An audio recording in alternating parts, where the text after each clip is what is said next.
ನಮಸ್ಕಾರ. Next Jan astro ವೀಕ್ಷಕರಿಗೆಲ್ಲ ಸ್ವಾಗತ. ಹಾಗೆಯೇ ಈ ದಿನ ರಾಶಿ ಫಲಗಳ ಬಗ್ಗೆ ನೋಡೋದಾದರೆ ಬಹಳ ಮುಖ್ಯವಾಗಿ ಅದಕ್ಕಿಂತ ಮುಂಚಿತವಾಗಿ ನಾನು ಹೇಳೋದೇನಂತಂದರೆ ನಿಜವಾದ ಜ್ಯೋತಿಷಿ ಅಂದರೆ ಯಾರು, ಹೇಗೆ ಕಂಡುಹಿಡಿಯೋದು ಅನ್ನೋದ್ರ ಬಗ್ಗೆ. ಯಾಕೆಂದರೆ ತುಂಬ ಜನಕ್ಕೆ ಕನ್ಫ್ಯೂಷನ್ಸ್ ಇದೆ. ಈಗಿರೋಂಥ ಆ್ಯಡ್ಗಳು ಇವೆಲ್ಲ ನೋಡ್ತಾ ಇದ್ದರೆ ಬಹಳಷ್ಟು ಕನ್ಫ್ಯೂಷನ್ಸ್ ಇದೆ ಜನಕ್ಕೆ.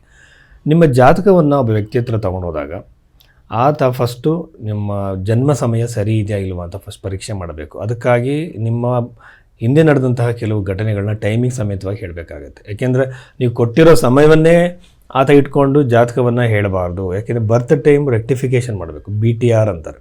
ಇದ್ರ ಪ್ರಕಾರ ಜನ್ಮ ಸಮಯವನ್ನು ಲಗ್ನವನ್ನು ಕಂಡಿಡಿದ ನಂತರ ನಿಮ್ಮ ಭವಿಷ್ಯವನ್ನು ಹೇಳೋಕ್ಕೆ ಸ್ಟಾರ್ಟ್ ಮಾಡಿದ್ಮೇಲೆ ಅನಂತರದಲ್ಲಿ ದಶೆಗಳನ್ನು 2-3 ದಶೆಗಳನ್ನು ಅಪ್ಲೈ ಮಾಡಿ ಅದರ ನಂತರದಲ್ಲಿ ಪ್ರಶ್ನೆಶಾಸ್ತ್ರ ಆಗಿರ್ಬೋದು, ದಶೆಗಳಾಗಿರ್ಬೋದು, ಮತ್ತು ಚರದಶೆ, ಆಮೇಲೆ ಮಾಂಡುಕ ದಶೆ, ಆಮೇಲೆ ಯೋಗಿನಿ ದಶೆಗಳಂತೆಲ್ಲ ಇದೆ. ಕೇವಲ ವಿಂಶೋತ್ತರ ದಶೆ ಮಾತ್ರ ಅಲ್ಲ, ಬಹಳಷ್ಟು ದಶೆಗಳಿದೆ, 40ಕ್ಕೂ ಮೇಲ್ಪಟ್ಟಿದೆ. ಎಲ್ಲದನ್ನು ಅಪ್ಲೈ ಮಾಡಿ ಪ್ರೆಡಿಕ್ಷನ್ ಕೊಡುವಾಗ ಇದನ್ನೆಲ್ಲ ಕೂಡ ಪರಿಗಣಿಸಬೇಕಾಗತ್ತೆ. ಇದ್ರ ಜೊತೆಯಲ್ಲಿ ಅಸ್ತರ ಸಾಮುದ್ರಿಕೆಯೂ ಕೂಡ ಅದಕ್ಕೆ ಅನ್ವಯ ಮಾಡಿದ್ರೆ ಒಳ್ಳೆಯದು. ಈ ರೀತಿಯಲ್ಲೆಲ್ಲ ನೋಡಿ ಭವಿಷ್ಯವನ್ನು ಹೇಳಬೇಕಾಗತ್ತೆ. ಆದರೆ ಇಲ್ಲಿ ಸಮಸ್ಯೆ ಏನಾಗುತ್ತೆ ಅಂತಂದರೆ ಪರಿಹಾರಗಳನ್ನು ಹೇಳುವಾಗ ಗ್ರಂಥಗಳಲ್ಲಿರುವಂಥ ಪರಿಹಾರಗಳನ್ನೇ ಹೇಳಬೇಕು. ಅದು ಬಿಟ್ಟು ನಮಗೆ ಯಾವುದೋ ಕಾಸ್ಟ್ಲಿ ಜೆಮ್ ಸ್ಟೋನು ಅಥವಾ ನ್ಯೂಮರಾಲಜಿ ಪ್ರಕಾರ ಹೇಳುವಂಥದ್ದು ಇದೆಲ್ಲ ಕೂಡ ಯಾವುದು ನಂಬೋಕೆ ಹೋಗಬೇಡಿ.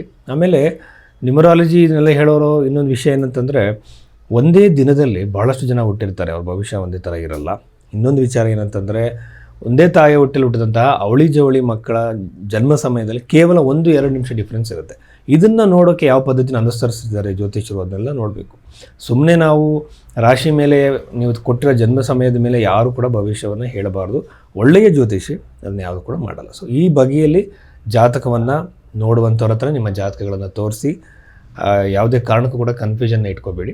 ಸೊ ಇಷ್ಟು ವಿಚಾರಗಳಿದೆ. ಆದರೆ ಈ ದಿನ ರಾಶಿ ಫಲಗಳ ಬಗ್ಗೆ ನಾವು ಮಾತಾಡೋದಾದರೆ ರಾಶಿ ಫಲಗಳಲ್ಲಿ ಮುಖ್ಯವಾಗಿ ಮಂತ್ರೇಶ್ವರ ರಚಿತವಾಗಿರುವಂತಹ ಫಲದೀಪಕ ಗ್ರಂಥದ ಆಧಾರವಾಗಿ ಅದರಲ್ಲಿ ರಾಶಿ ಫಲದ ಬಗ್ಗೆ ಏನು ನಿರ್ಣಯ ನೀಡಿದ್ದಾರೆ ಆ ಒಂದು ಪ್ರಿನ್ಸಿಪಲ್ಸ್ಗಳನ್ನ ಅಪ್ಲೈ ಮಾಡಿ ರಾಶಿ ಫಲವನ್ನು ನಾವು ಹೇಳ್ತಾ ಇದ್ದೀವಿ. ಇದನ್ನು ಮಂತ್ರೇಶ್ವರ ರಚಿತ ಫಲದೀಪಿಕ ಗ್ರಂಥದಲ್ಲಿ ರಾಶಿ ಫಲಗಳಿಗೆ ಸಂಬಂಧಪಟ್ಟಂತೆ ಇರುವಂಥ ಅಧ್ಯಾಯದ ಅನುಸಾರವಾಗಿ ಹೇಳೋದಾದರೆ ಅಲ್ಲಿ ಕೊಟ್ಟಿರುವಂಥದ್ದು ಈಗ ಆ ಪ್ರಿನ್ಸಿಪಲ್ಸ್ಗಳನ್ನ ನಾವು ಕನ್ಯಾ ರಾಶಿಗೆ ಅಪ್ಲೈ ಮಾಡೋದಾದರೆ ಕನ್ಯಾ ರಾಶಿಯಿಂದ 3ನೇ ಮನೆಯಲ್ಲಿ ರಾಶ್ಯಾಧಿಪತಿ ಬುಧ ಗ್ರಹ ಇರುವಂಥದ್ದು.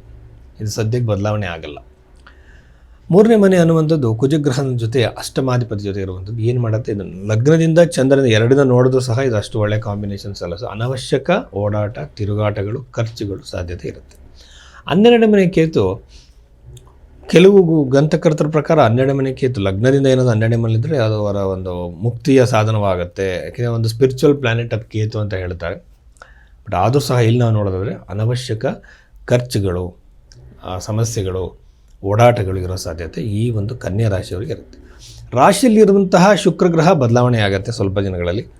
ರಾಶಿಯಿಂದ 7ಮ ಭಾವದಲ್ಲಿ ಶನಿ ಗ್ರಹ ಸ್ಥಿತನಾಗಿರೋದ್ರಿಂದ ನಿಮಗೆ ವೈವಾಹಿಕ ಜೀವನದಲ್ಲೂ ಕಿರಿಕಿರಿಗಳು, ಜೊತೆಯಲ್ಲಿ ಮ್ಯಾರಿಟಲ್ ಲೈಫಲ್ಲಿ ಇಶ್ಯೂಸ್, ಜೊತೆಯಲ್ಲಿ ಮದುವೆ ಬಹಳ ವಿಳಂಬ ಆಗೋ ಸಾಧ್ಯತೆ ಇರುತ್ತೆ. ಯಾಕೆಂದರೆ ಇದು 2.5 ವರ್ಷ ಶನಿಗ್ರಹ ಇನ್ನೂ ಅಲ್ಲೇ ಇರೋದ್ರಿಂದ ವಿವಾಹದಲ್ಲಿ ಸ್ವಲ್ಪ ನಿಮಗೆ ಅನಾನುಕೂಲಗಳಾಗುತ್ತೆ. ಅಂದರೆ ಎಂಗೇಜ್ಮೆಂಟ್ ಆಗೋದು ಮತ್ತು ಅದು ವಿಳಂಬ ಆಗೋದು, ಆಮೇಲೆ ಒಂದೊಂದು ಸಲ ಒಳ್ಳೆಯ ಸಂಬಂಧಗಳು ಬಂದು ಮಿಸ್ ಆಗಿಬಿಡೋದು, ಇವೆಲ್ಲ ಆಗ್ತಿರುತ್ತೆ.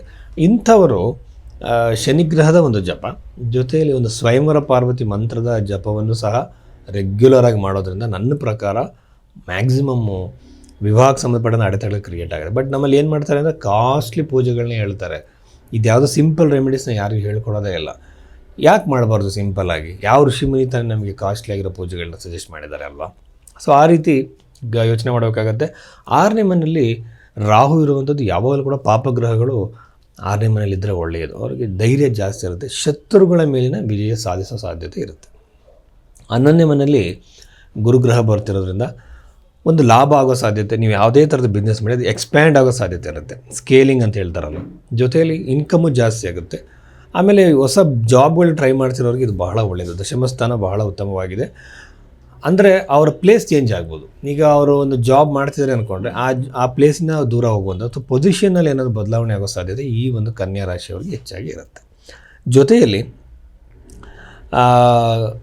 ಇನ್ನು ಹಲವಾರು ವಿಚಾರಗಳನ್ನು ನಾವು ಹೇಳೋದಾದರೆ ಅಣ್ಣ ತಮ್ಮಂದ್ರ ಮಧ್ಯೆ ಒಂದು ಬಾಂಧವ್ಯ ಖಂಡಿತವಾಗ್ಲೂ ಚೆನ್ನಾಗಿರುತ್ತೆ. ಕುಟುಂಬದಲ್ಲಿ ಅಷ್ಟೊಂದು ಕಲಹಗಳಿಗೆ ಏನೂ ಇರಲ್ಲ, ಯಾಕೆಂದರೆ ಚತುರ್ಥ ಭಾವ ಚೆನ್ನಾಗಿದೆ. ಕುಟುಂಬದವ್ರ ಜೊತೆ ಉತ್ತಮ ಸಂಬಂಧ, ಅನ್ಯೋನ್ಯತೆ ಖಂಡಿತವಾಗಲೂ ಕೂಡ ಈ ತಿಂಗಳಲ್ಲಿ ಕನ್ಯಾ ರಾಶಿಯವರಿಗೆ ಕಾಣುತ್ತೆ. ಜೊತೆಯಲ್ಲಿ ಈ ಕುಟುಂಬದಲ್ಲಿ ಕಲಹ ಅಂತ ಬಂದಾಗ ನಮ್ಮಲ್ಲಿ ಏನು ಮಾಡ್ತಾರೆ, ಎಲ್ಲದಕ್ಕೂ ಕೂಡ ಪರಿಹಾರಗಳನ್ನು ನಾವು ಹೋಗಬಾರ್ದು. ದೇವರು ನಮಗೆ ಬುದ್ಧಿಶಕ್ತಿ ಕೊಟ್ಟಿದ್ದಾನೆ, ಅದ್ರ ಮೂಲಕ ಕೂಡ ನಮ್ಮ ಕಮ್ಯುನಿಕೇಷನ್ನು, ನಮ್ಮ ಬಿಹೇವಿಯರ್ನ ಬದಲಾವಣೆ ಮಾಡ್ಕೋಬೇಕು. ಯಾವ ಬಿಹೇವಿಯರಿಂದ ನನಗೊಂದು ನೆಗೆಟಿವ್ ಇಮೇಜ್ ಬೆಳೀತಿದೆಯಾ ಅಂತ ಗೊತ್ತಾದರೆ ಆ ಬಿಹೇವಿಯರ್ನ ಚೇಂಜ್ ಮಾಡ್ಕೋಬೇಕಾಗತ್ತೆ. ನಾವು ಅದನ್ನೇ ಇಟ್ಕೊಂಡು ನಾವು ಬರೀ ಟೆಂಪಲ್ಗಳಿಗೆ, ದೇವಸ್ಥಾನಗಳಿಗೆ ಹೋಗೋದ್ರಿಂದ ಏನಾದರೂ ಪ್ರಯೋಜನ ಇದೆಯಾ? ಖಂಡಿತವಾಗ್ಲೂ ಇಲ್ಲ. ಸೊ ಇಷ್ಟು ವಿಚಾರಗಳು ಕನ್ಯಾ ರಾಶಿಯವರಿಗಿದೆ. ಸೊ ನಮಸ್ಕಾರ.